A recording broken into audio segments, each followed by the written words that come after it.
exciting matchup between LAPITE Durotimi versus EDET UDEME.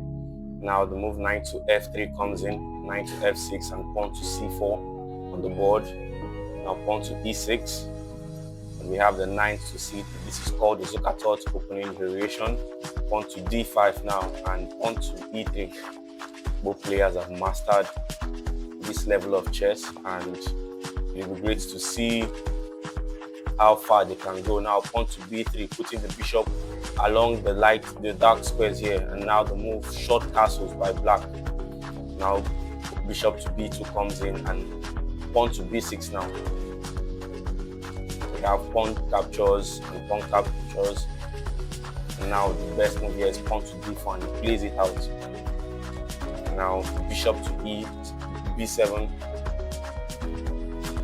and we have the move bishop to d3, putting the bishop now on the dark light squares towards the king. Now knight comes in and short castles by white. Now black strikes now in the center with pawn to c5. Rook to c1 comes in, bringing the rook along the c file. Now knight to e4. The knight jumps into the center, trying to gain space and could possibly play f5 later on in the game. But let's see what white plays. White plays the move queen to e2. And now the move pawn to a6 comes in, and the other rook comes in now to d1, putting it along the d file as well. So we have the two rooks now on the c and on the d file. And let's see what happens now. The knight captures the knight on c3, and the best move is to capture back with the bishop. He plays it out now. Now rook to e8 is the best move, bringing the rook along the e file as well. And it could possibly be the attack to it, and he plays the move with rook to e8. Now white goes in a deep thought and plays the move bishop to f5 on the board. Now the best move here for black is to play the bishop now to f8, but he brings the knight back instead, which gives white a chance to play the move into b2. It's a very strong middle game idea here. Let's see if we can find it. He goes for a deep thought, thinks about it. There's several ideas in this question as well. Back from queen to b2, they can pawn to h3, and he plays the move queen to b2 now, placing the queen along the diagonal. We get a capture to this, and this will become a very strong attack in the game. So let's see what black plays. The best move here is pawn to g6, stopping that idea, but he plays the move pawn to f6. Now this is not a bad move immediately, but it gives white something to play for. And now with the move pawn to h4, he finds the pawn to h on the board. Pushing the pawn now and trying to soften up this pawn structure will greatly help white in this position here. Now the move bishop to d6 comes in. Now will white play pawn to h5 or not? Plays it pawn to h5 now, trying to push it to h6 and then weaken this pawn structure. You can say that the queen is the only defender of this f6 square. So if this pawn eventually moves forward or captures here, this pawn will be left vulnerable, and the bishop and queen can now attack on it. So let's see what happens. Black goes for a quick dot here, spends a bit of time, and plays the move queen to e7. Now h6 is the best move according to the endgame, following up the plan of h4, h5. Let's see if white plays it now. And he plays the move pawn to h6. And now instantly black plays g6, and this is a mistake. Now we have pawn captures, attacking the bishop here, and now the bishop is also threatening to capture here, defended by the queen as well. So the pawn captures, and now white sees, is this pawn not really handy? And he tries to confirm a bit, and he captures the pawn now. Bishop takes, and now the queen comes now to f7, pinning this bishop to this bishop. But now the move knight comes into g5, attacking the queen, and white, the queen now is forced to come to c7. That was the only move on the board. He thinks a bit, tries to confirm, and he leaves the queen now. So it's up to white. White is the driver's seat here now. Let's see if we can convert it because his time is running very, very low. He has 1 minute 20 seconds on the board, and now it has reduced to 40 seconds, and black is still pretty comfortable on 10 minutes. And now the move bishop to h3 comes in, keeping the bishop properly. And now with 10 minutes on the clock for black, let's see what he can play here on this position. So I think it's going to be a battle of speed versus accuracy on this board now. Let's see, he reaches out for his queen and puts the queen now on c6, trying to maybe possibly open up the light squares on the board and try to create complications as well. Let's see, the best move here for white now will be to play the move queen to c3, possibly to reroute to d3, and also put enormous pressure here. But he plays the move bishop to g7, possibly creating a small trap for bishop takes. If the rook or the king captures, then the queen comes into g7 with a checkmate. But here, black has that covered with the bishop covering the knight. So the bishop comes back now, offering queen exchange, and he captures with less than 10 seconds on his clock. Let's see if white can keep that pressure rolling. And now the move rook captures, and now queen comes in now to d2. There's an added time control, an added time format here of 5 seconds per move. So let's see if white can actually make the most out of it. Now the move rook dc1, rook cd1 is the best move in this position for black here, because the pawn will not be really hanging as takes. If rook takes, then bishop comes into g2. And now let's see what he does. He pushes the pawn now to d4. Now this hangs the pawn. As this pawn cannot capture, he plays the move now queen to d5. Now black keeps putting white on that immense time pressure here, and let's see if white can actually surmount this. Now the knight jumps in, and now pawn captures, and now rook captures. A grave mistake, as the bishop comes in now to f4, attacking the two rooks now along this diagonal.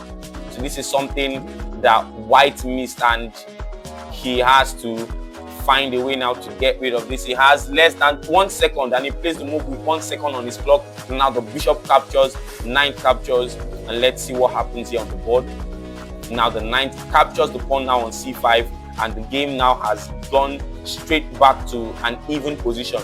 The knight jumps in now to c4 to stop this pawn from moving, and now the knight jumps in now to d3, attacking both the rook and the bishop. And now the move rook to c2 comes in on the board. Now the best move is knight captures, but he decides not to capture the bishop, plays the move knight to b4, and now the rook comes into d2. Doesn't have much of nice squares here, and let's see, rook comes in now offering an exchange, and now knight to d6 is a grave mistake.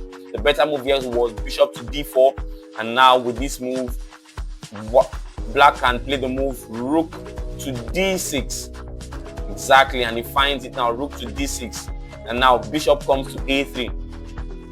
Now white can go for the simple exchange of capturing the knight and exchanging into a winning endgame, but here he decides to clamp down white's position by playing the move now, reaches out for his pawn, and then plays the move pawn to a5, clamping the position now. Now let's see what white does. He brings back the knight, and now rook captures, knight captures, and this is a completely winning endgame here for black. Let's see if he can convert it. Well, he has 5 minutes to versus 10 seconds, and that should be more than enough time for him. Let's see what he does here now.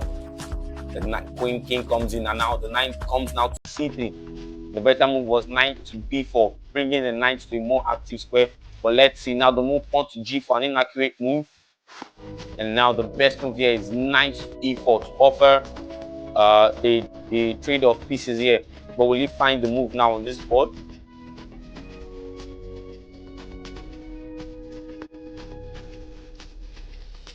Black things looked critically at the position.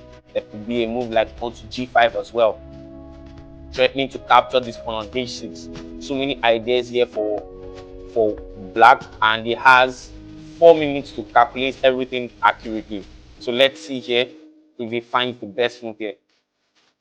Now the engines actually prefer knight to b4, and then there may be several other options that will be knight to b5, so many other options, and let's see which one black can go for here. Knight to b4 with the idea of maybe possibly coming here to attack this, and he reaches out for the knight,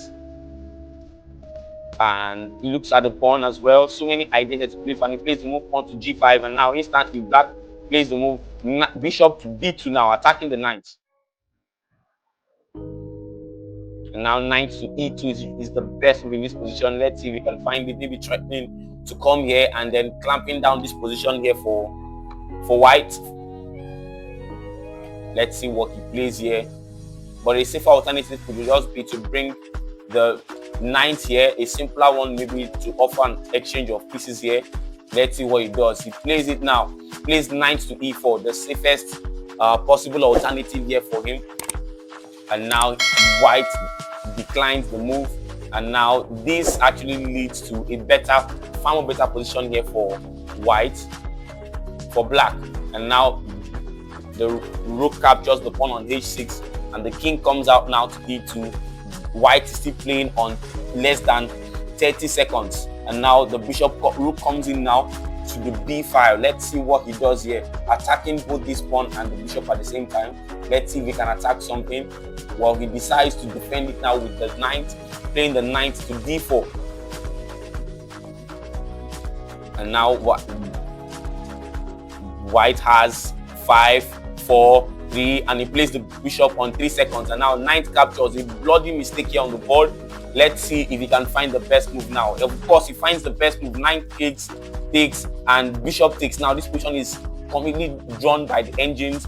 But let's see if white can keep his calm here and try to play the best move. Now bishop comes to d2, the best move in the position here for white. This is a drawn position now. Let's see if white can keep this under time pressure.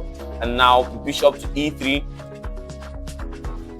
Now pawn to h6. Now the reason why the engine says this is a draw is because black has no breakthrough in this position, and the best move here is bishop to e2, so that if the king comes in here, you have to move pawn to f3, and black has created a fortress. But he comes now to g2, and this is a mistake because pawn to f3 doesn't work anymore, because the bishop now will be hanging on d3, and now the bishop is forced to come to d2, and you can see here that black has gotten a chance for a fortress on the board. Now the bishop is slowly running out of squares here.